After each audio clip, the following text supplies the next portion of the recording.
Et on fait quoi de la télé? Migraine numéro 1, où placer la télé dans le salon? Toujours le même casse-tête, mais en vérité, si tu procèdes par élimination, t'as pas 36 solutions. Tu peux pas installer la télé à côté d'une fenêtre, sinon tu vas être ébloui par le contre-jour. Je te déconseille aussi d'avoir une fenêtre dans ton dos pour pas que la lumière ne se reflète dans ton écran. Ça non plus. La seule solution confortable, c'est quand la lumière vient latéralement. Fin de la discussion. Migraine numéro 2, à quelle distance je m'installe de la télé et quelle taille pour la télé? Alors figure-toi qu'il y a des ingénieurs de la SMTPE qui sont payés pour nous expliquer que plus près tu vois mieux, trop près tu vois moins.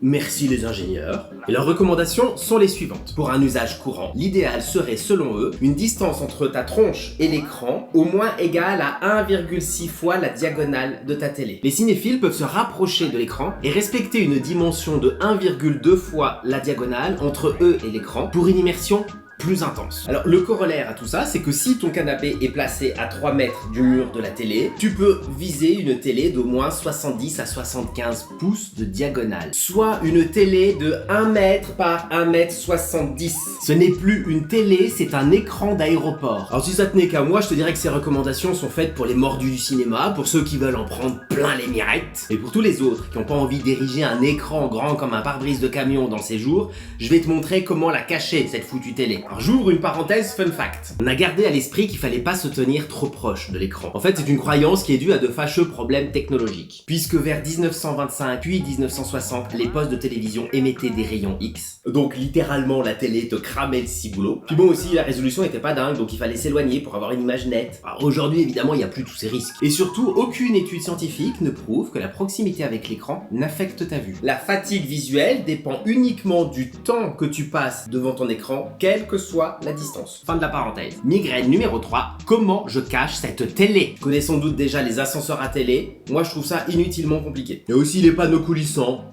Ouais.